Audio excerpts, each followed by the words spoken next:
Welcome, this is John from exposetheenemy.com and theworldneedsthisman.blogspot.com. The date of recording is the 2nd of October 2019. Today I'm going to be presenting research in video format. For a lot of the background information in regards to this, you can visit exposetheenemy.com. I have a lot of the visuals and charts and information that I will be presenting here on the website. The information relating to the charts in my presentation are under the networks category, and the Israel and high-tech section covers some of the information in regards to the private intelligence companies we will touch on here. Again, links are in the video description. Okay, so I'm going to cover some of the networks that Erik Prince is in the middle of, as this will help to explain the larger narrative in regards to the relationship between certain oligarchs, private intelligence, Israel, China, the Belt and Road Initiative, and the crackdown on the Uyghurs. That's the Muslim population in far western China, and also now the Hong Kong protests. So this is the first chart. So Erik Prince is on the right hand side below Joe Zamel. Okay, so this is some basic information about Erik Prince. He is the heir of the Prince Corporation fortune. He is the brother of the Education Secretary Betsy DeVos. He is the founder of Blackwater, XC mercenary groups. He is a managing partner of the Frontier Resource Group. He is the executive director and deputy chairman of Frontier Services Group, and he met with Joe Zamel, George Nader, Michael Flynn and Donald Trump Jr. during the 2016 Trump campaign. Prince's family have a long history of ties to the CNP, that's the Council for National Policy, an exclusive quote-unquote conservative networking group that largely controls the controlled Christian right in the United States. I would like to promote Josh Reeves' work on this. He has done 2 documentaries called The Secret Right Volume 1 and Secret Right Volume 2, so I recommend those for some background information. The name of the group is the Council for National Policy. So Erik Prince is connected to at least 2 people that we know of who are directly connected to Israeli private intelligence. One is Joe Zamel. A couple of years ago I wrote an article on the Interdisciplinary Center Herzliya called IDC Herzliya, a institutional cornerstone of a technological superpower. I published much of the information in the Israel and high-tech section of the website exposetheenemy.com. Joe Zamel was born in Australia in 1986, the son of Gary Zamel, a wealthy Australian mining engineer and businessman predominantly related to coal, nickel and copper mining, and previous director of the Australian Israel Chamber of Commerce. Gary Zamel also has done work for his son's company Wikistrat. Zamel attended the University of New South Wales in Sydney, where he obtained a bachelor degree of mining engineering and later moved to Israel studying at the Interdisciplinary Center Herzliya, specialised in counter-terrorism and homeland security, graduating with a master's degree in government, diplomacy and strategy. He's a member of the Central Eurasia Leadership Alliance Network. In 2015, Zamel's Wikistrat spent a week running scenarios called the Cyber Mercenaries Project on how a US election interference campaign could be made by Russian cyber actors, which was later reported to Donald Trump Jr. in 2016. On August 3, 2016, Zamel participated in a high-level meeting with Trump Jr., Erik Prince, Stephen Miller and George Nader. This was followed by a post-inaugural meeting in 2016 with George Nader, Steve Bannon, former Vice President of Cambridge Analytica, and Jared Kushner. After the 2016 Trump election win, Zamel's company SCL Group formed a partnership with Cambridge Analytica to jointly bid for contracts with the American government. In December 2016, George Nader used White Knight, based in the Philippines, to purchase a presentation demonstrating the impact of social media campaigns on Donald Trump's electoral victory. The meeting with Trump was later scrutinised by Robert Mueller's special counsel investigation and subsequent investigation into his links to Trump officials, which continued after the Mueller investigation finished. Zamel's meetings with Saudi officials was also scrutinised by Mueller. In February 2019, federal agents detained Zamel at Washington Airport and he appeared before a grand jury to give evidence to Mr. Mueller about his links to American-Lebanese businessman Mr. Nader. Zamel bragged to Nader that he had conducted a secret campaign which had been influential in Trump's victory, a characterization which Zamel's lawyers had disputed. Zamel was paid $2 million by Nader. Zamel also had contact with Michael Flynn.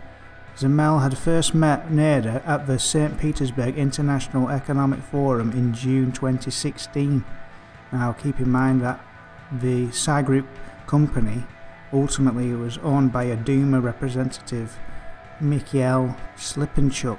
That was found out by some research by Scott Stedman. On April 5, 2019, the Senate Intelligence Committee sent a letter to Walter Soriano, the owner of USG Security Limited based in Britain, for his communication with Paul Manafort, Michael Flynn, SCL Group, Wikistrat and Black Cube. Orbis Business Intelligence, which was a firm founded by Mr. Dossier, Christopher Steele. Soriano has links to Oleg Deripaska.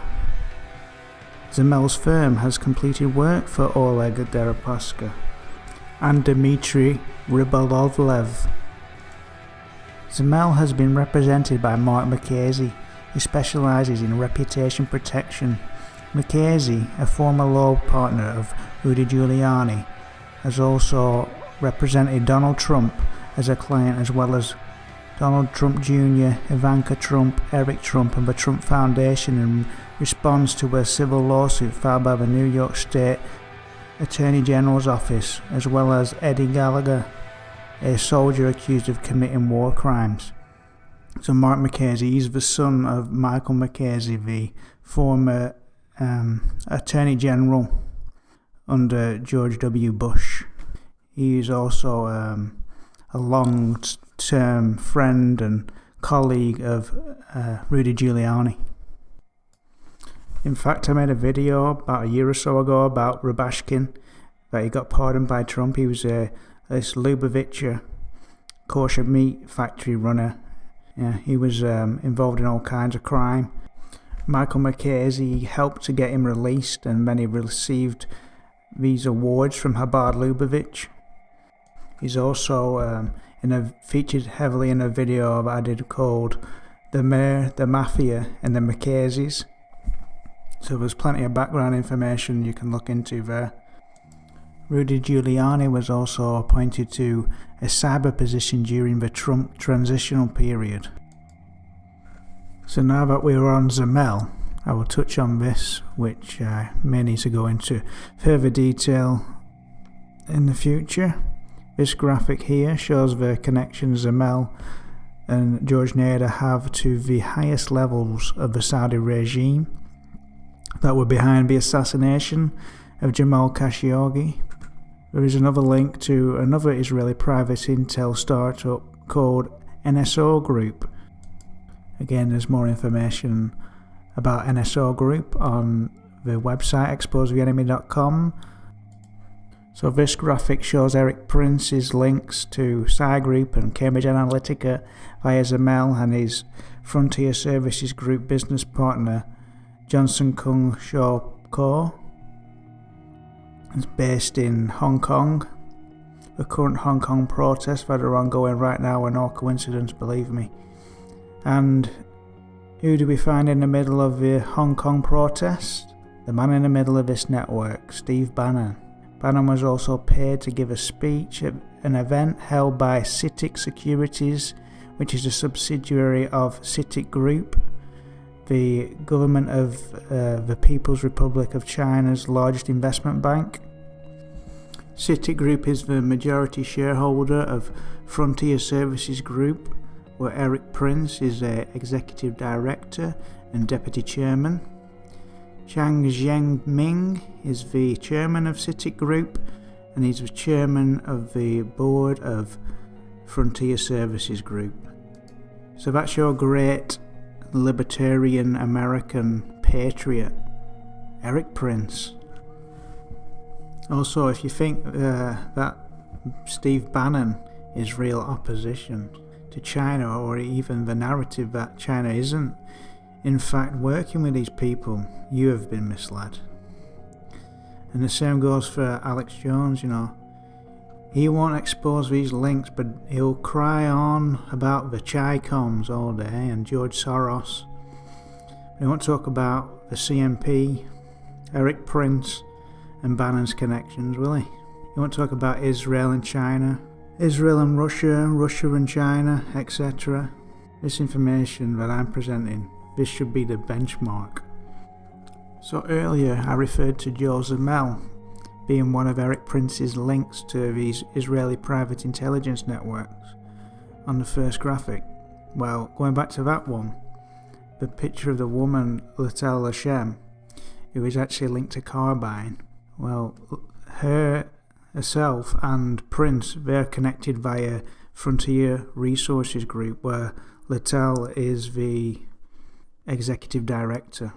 She is also a co-founder of Carbine, and she's served in several roles in the company.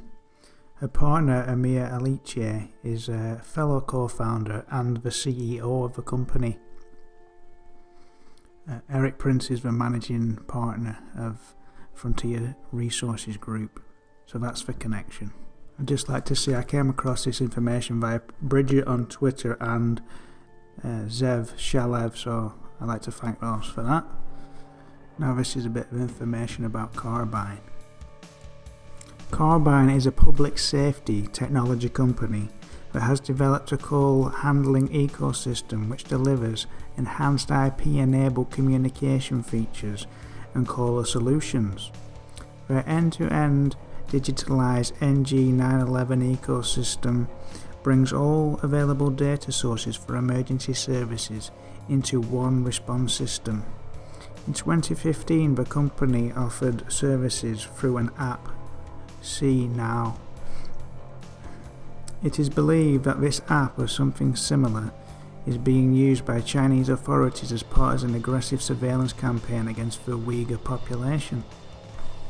So if you are familiar with the social media manipulations that Cambridge Analytica, SCL Group, Hema Data and whatever company name they are operating by and using this technology through, then you'll understand these deeper connections to the Chinese government, who have equipped themselves with this technology to implement the dystopian surveillance state on mainland China.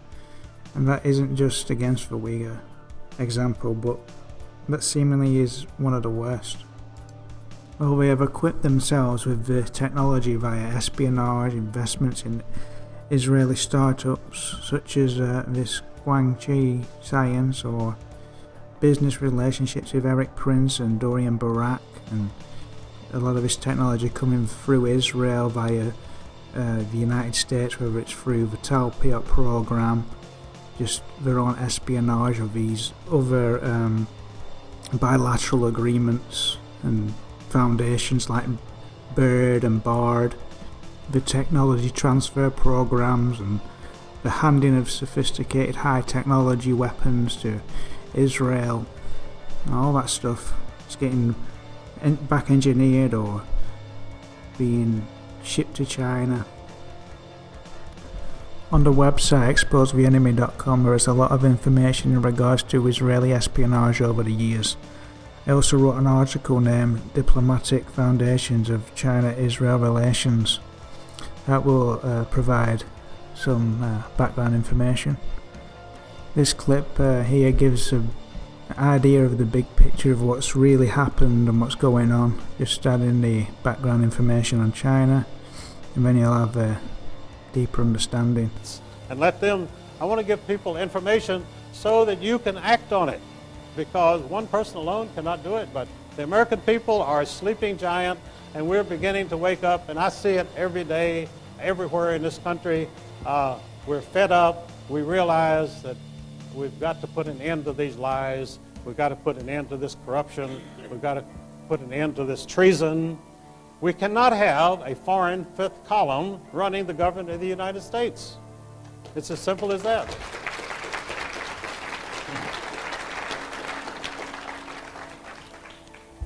Now, I wrote an article for Rick Martin a couple of years ago, 5 years ago, called The Cold War Hoax, which stated that it was a $5 trillion hoax on the American people. And that was verified by one of the leading Israeli fifth columnists, a editor named Norman Podhoretz, who edits the Commentary magazine at New York City for the American Jewish Committee. And in his autobiography, he boasted that the whole Cold War was created out of nothing, simply so that the United States would have an enormous defense budget and we could furnish all of our military equipment to Israel so that they could fight the Arab nations. That's what it was all about. The Cold War was about Israel. It had nothing to do with the Soviet Union. And of course, the Soviet Union was being supported by the American taxpayer since 1917. That's all in my book, all documented, never been challenged by anybody. I'm sure you are familiar with problem, reaction, solution. If so, you can probably understand why the Chinese government, with these newly acquired technological capabilities, will want to provoke this uprising in Hong Kong and use a control opposition figure with a public appearance that is presented to the public as opposition to China to manage, guide, handle or incite the protesters. The Chinese government can then use the situation as a pretext to clamp down and get greater control over Hong Kong by reducing the people's freedoms and maybe ship those who they perceive as troublemakers or identified as protesters with the facial recognition technology off to a gulag-style camp on mainland China. And in the worst case scenario, I assume the people detained would have DNA and blood type taken, then that would be entered into a database related to organ harvesting, or a woman could become a victim of human trafficking. I know these are very dark topics, but these activities are a reality, unfortunately. And if Steve Bannon and Eric Prince are aware of what is occurring, then we can conclude that these are two of the most vile human beings on the planet.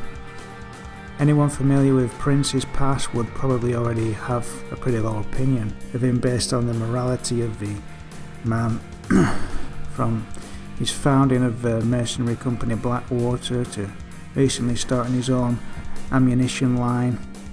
I've previously covered some of this information in an article called Deeper Than Blackwater.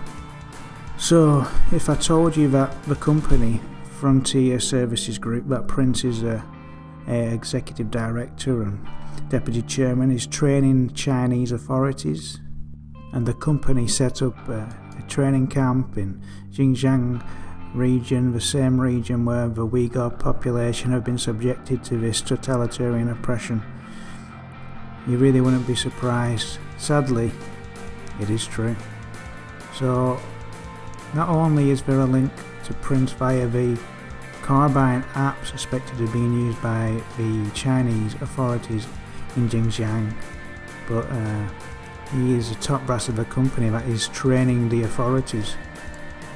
The company may have also trained the Chinese authorities how to use the phone application.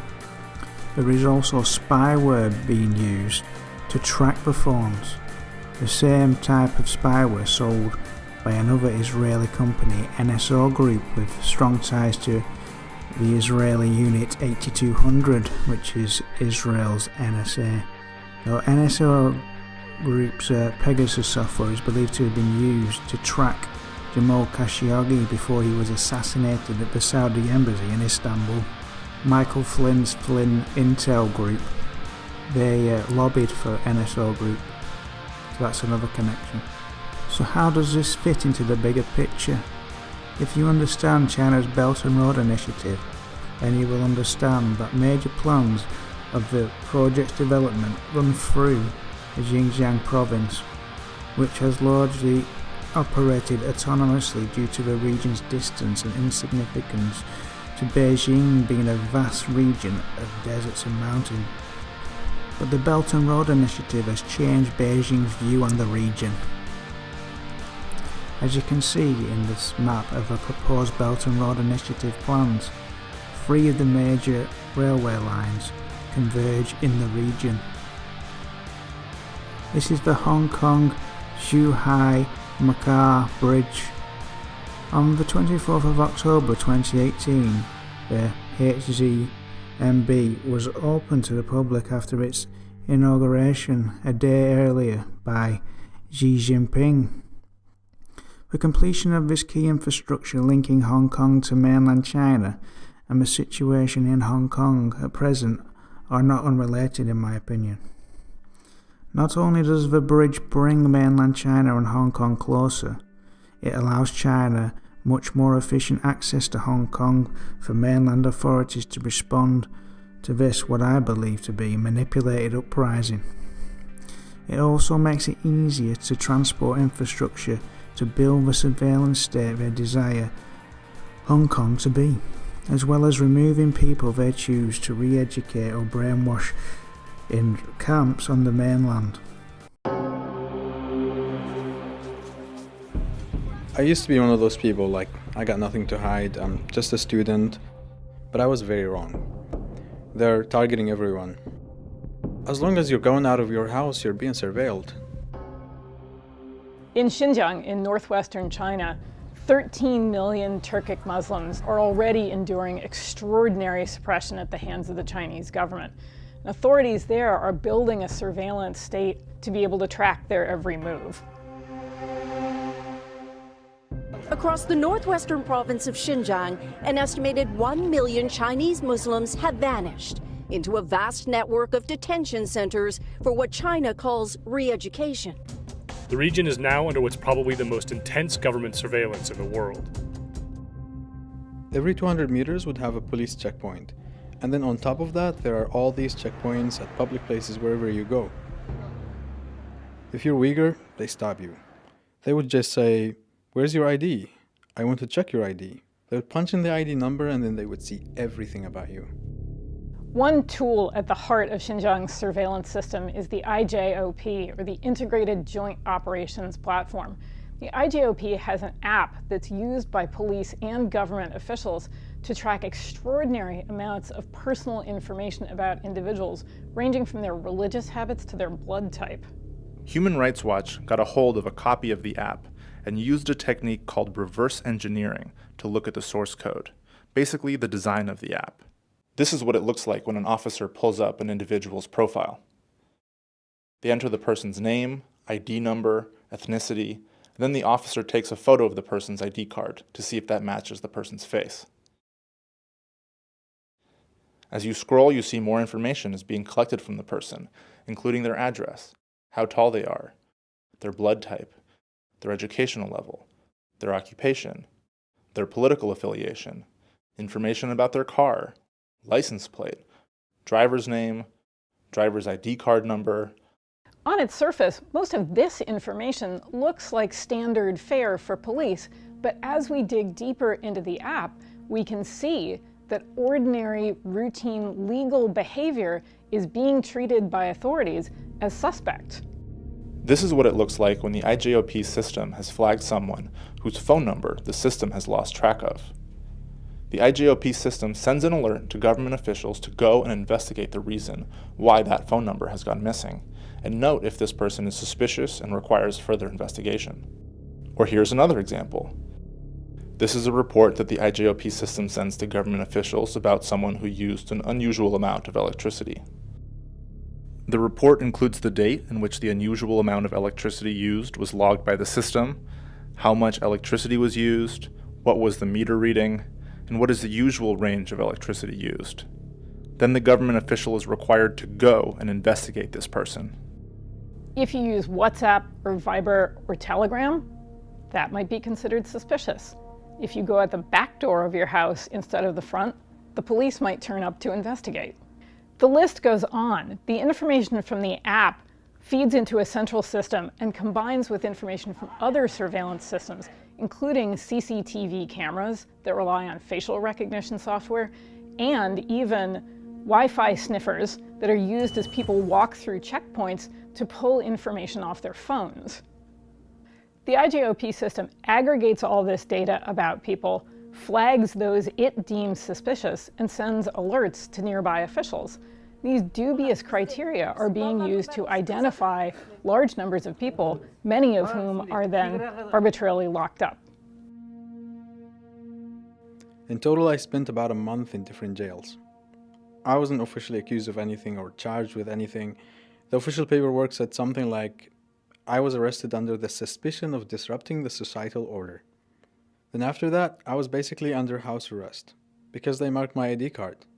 It's time for the Chinese government to stop persecuting perfectly legal behavior. It's time for the Chinese government to end its repression of Turkic Muslims in Xinjiang, and it's time for it to dismantle this surveillance state. This chart shows the links from Israeli Unit 8200 to Carbine and financing of Carbine through the former Unit 8200's venture capital fund, State of Mind Ventures. This venture capital fund finances Carbine. It just so happens that Consensus Business Group is a major investor. Consensus Business Group just happens to be operated by these two gentlemen, Vincent Chenguis and Julian Wheatland, who have both got strong ties to SCL Group and the group of subsidiary businesses. Wheatland operates as a front or go-between for Chenguis. Chenguis has also been involved with business dealings with another Israeli private intelligence company, Black Cube, that received some attention during the #MeToo movement, as they were hired by Harvey Weinstein to target his alleged victims. So this next chart shows some of the deeper connections of SCL Group to the British establishment. So what is SCL Group? SCL Group, formerly Strategic Communication Laboratories, was a British behavioural research and strategic communication company. In the United States and other countries, SCL has generated public scandal mainly through its subsidiary, Cambridge Analytica. It performed data mining and data analysis on its audience. Based on results, communication would then be specifically targeted to key audience groups to modify behaviour in accordance to the goals of SCL's client. The company used to describe itself as a global election management agency. London-based SCL was founded by Nigel Oakes, who serves as its CEO. In 1990, Nigel Oakes, who has a background in TV production and advertising, founded the Behavioural Dynamics Institute as a research facility for strategic communication. The study of mass behaviour and how to change it led him to establish Strategic Communications Laboratories in 1993. Oates thought that to shift mass opinion, academic insight was gained through psychologists and anthropologists at BDI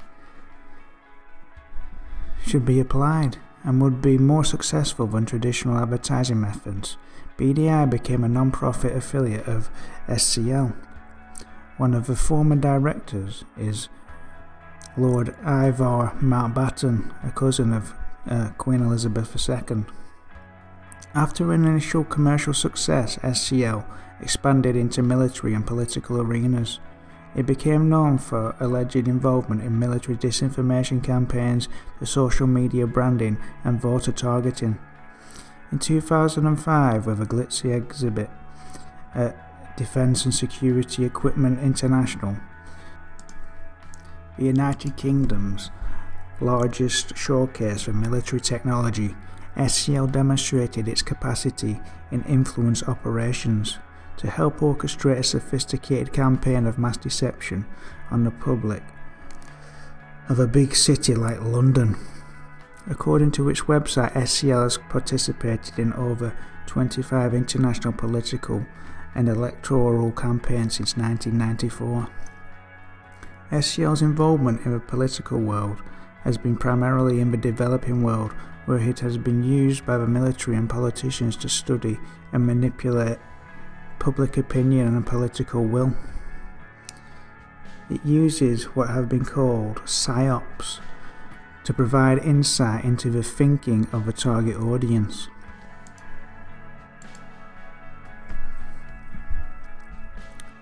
SCL Group claimed to be able to help foment coups. According to its website, SCL has influenced elections in Italy, Latvia, Ukraine, Albania, Romania, South Africa, Nigeria, Kenya, Mauritius, India, Indonesia, the Philippines, Thailand, Taiwan, Colombia, Antigua, St. Kitts and Nevis, and Trinidad and Tobago. While the company initially got involved in elections in the United Kingdom, it ceased to do so after 1997 because staff members did not exhibit the same aloof sensibility as with projects abroad. Apparently, allegedly anyway. So, SCL claims that its methodology has been approved and endorsed by government agencies such as the Government of the United Kingdom and the Federal Government of the United States, among others.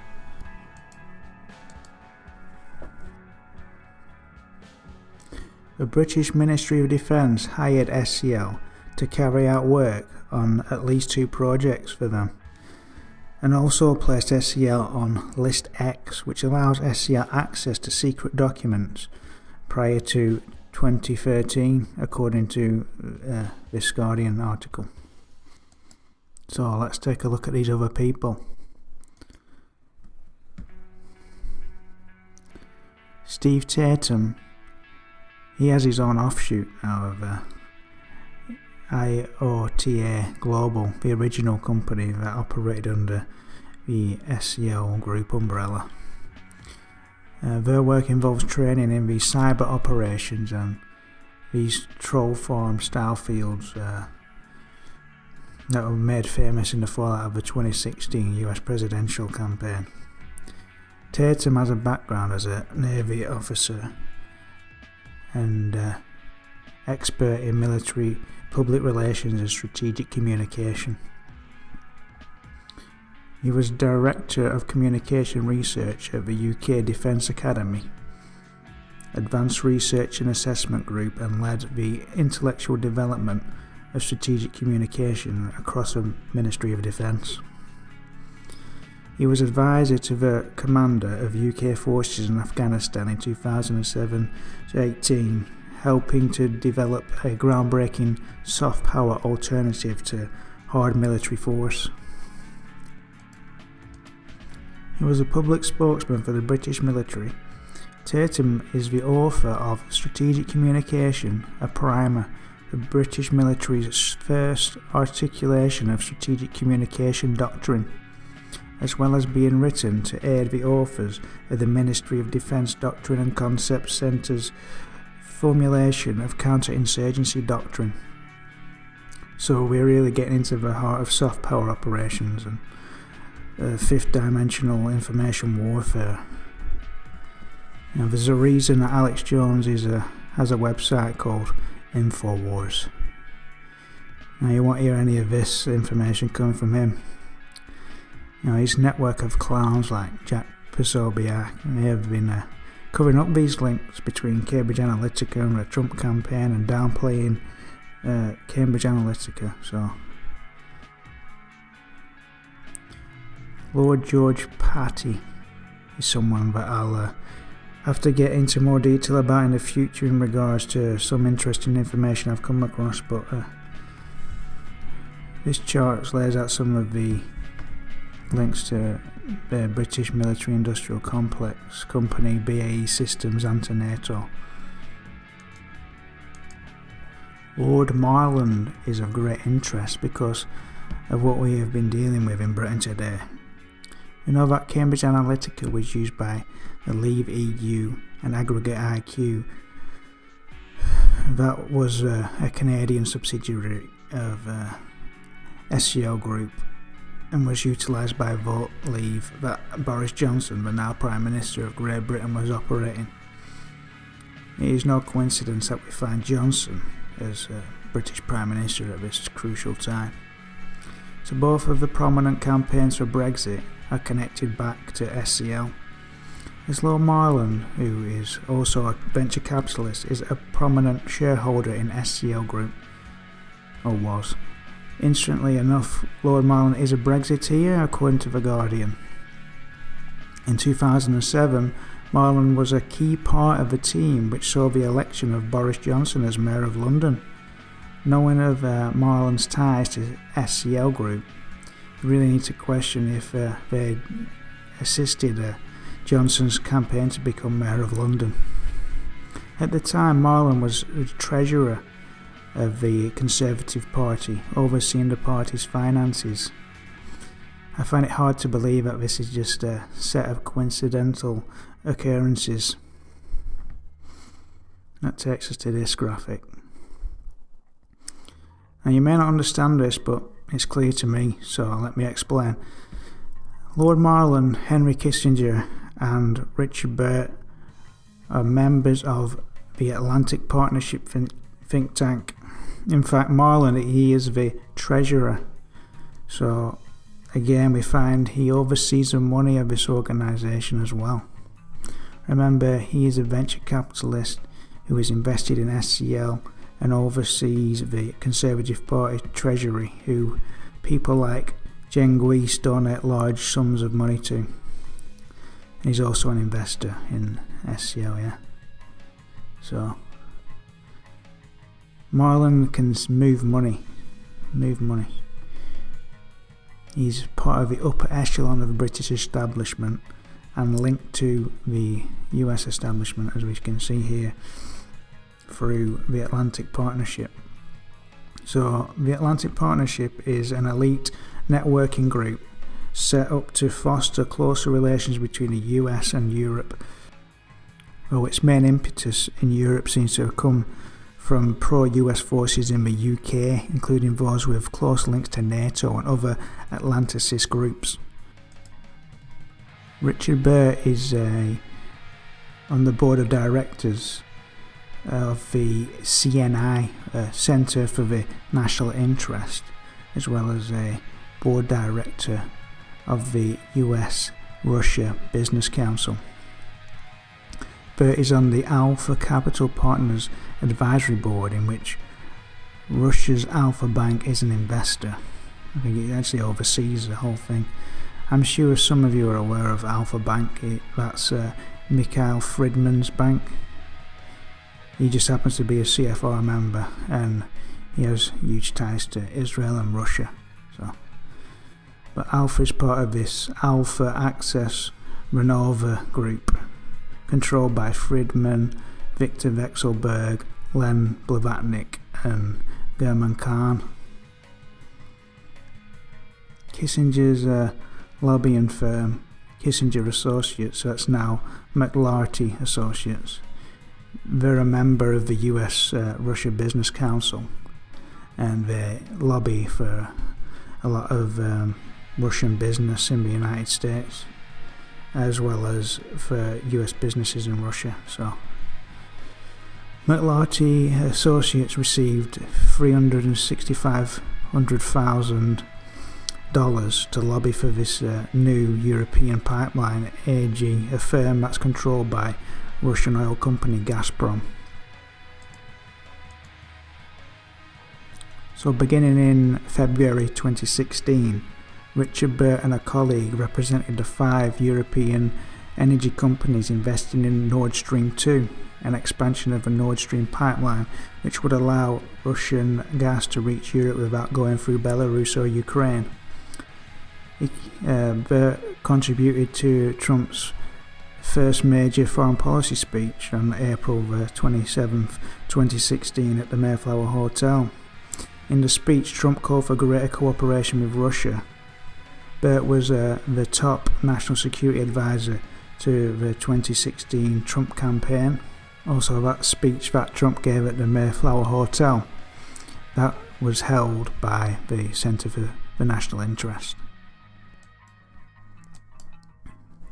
Henry Kissinger, he is honorary chairman of the Centre for the National Interest.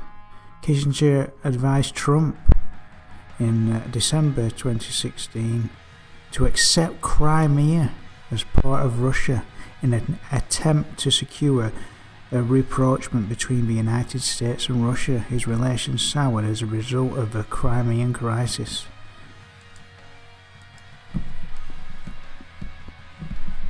This strategically increases Russia's control of vital pipelines that connect to Crimea out of the Black Sea. This literally gives Russia control of much of Ukraine's gas and oil. Another point that you might not be aware of is that Rosneft, they have received massive contracts for oil deals in Iraq and Libya, so you can kind of get an idea of how Russia geopolitically are increasing their control over natural resources on the Eurasian landmass, and how they have benefited from the war in Iraq and the war in Libya. Okay, so let's get back into some of the information about the CNI. So CNI says its objective is to work on developing new guiding principles for United States global engagement in a dramatically new international environment. The principles which would combine hard-headed pragmatism and fundamental American values. Yeah, right. The Centre has 4 main programs: National Security Studies, Chinese Studies, US-Russia Relations, and Regional Strategy, Middle East, Caspian Sea, and South Asia. CNI was previously called the Nixon Center. Now, if you want to find out a bit more information about the CNI, you can check out the exposetheenemy.com/CNI.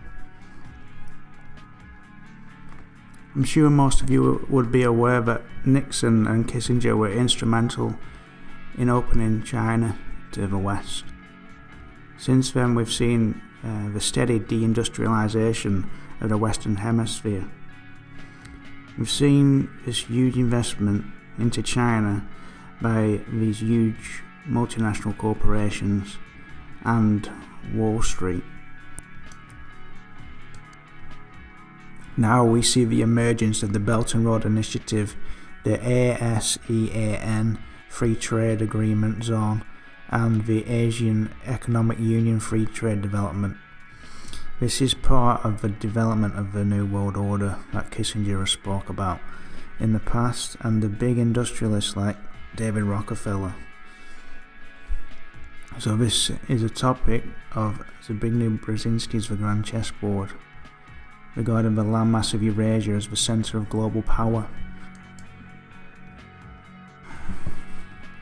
Brzezinski sets out to formulate a Eurasian geostrategy for the United States. In particular, he writes, "It is imperative that no Eurasian challenger should emerge capable of dominating Eurasia, and thus also of challenging America's global preeminence."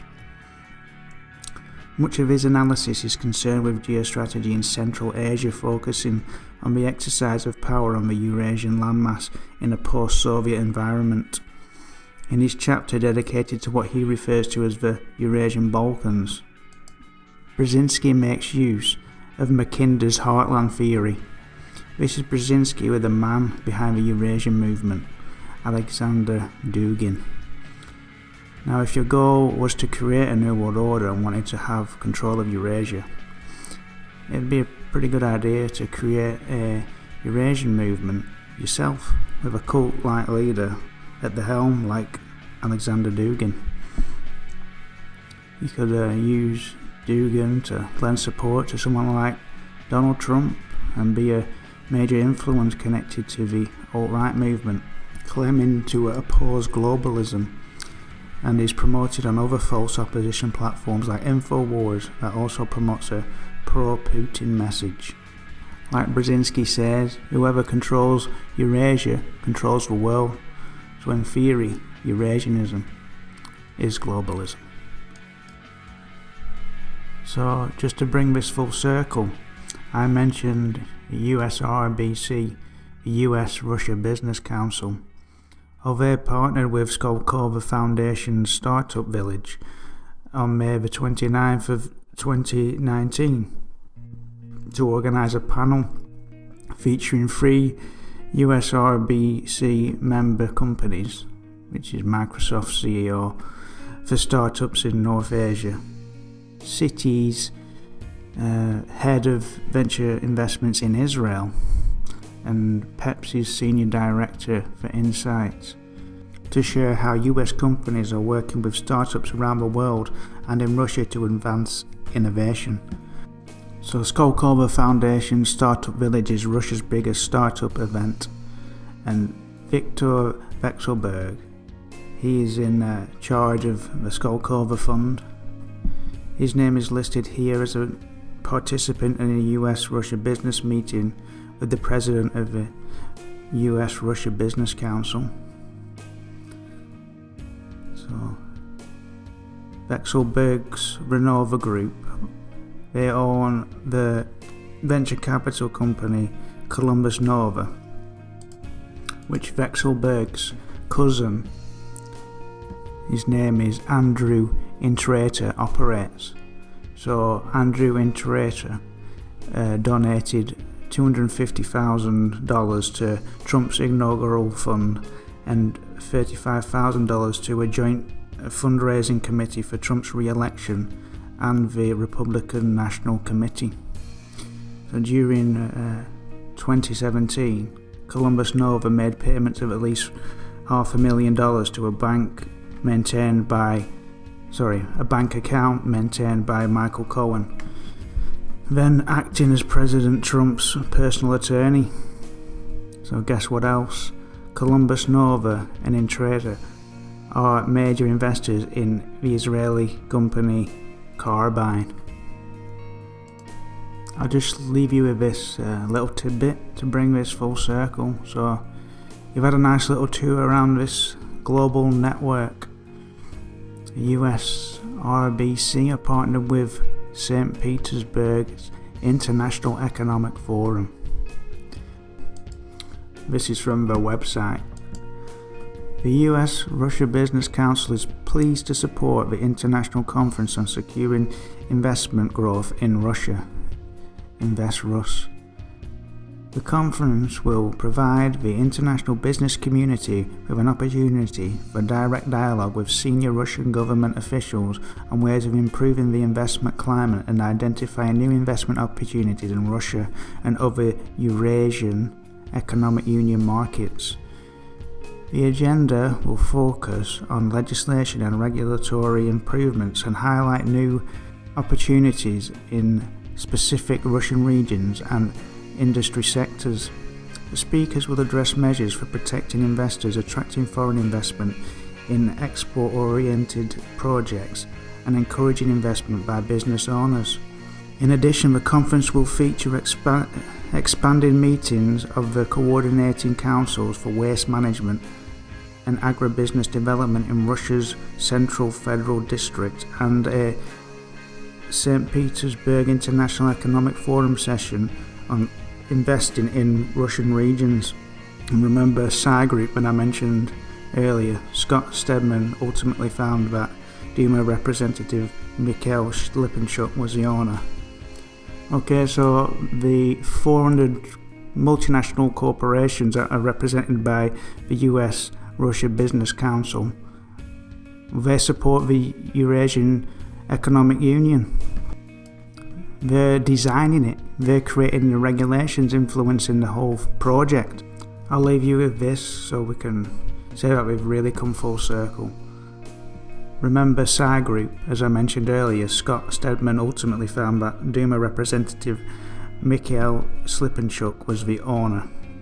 Well, Joe Zamel, he first met George Nader at the St. Petersburg International Economic Forum.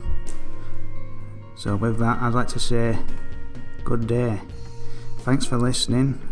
Please like the video and subscribe to the channel.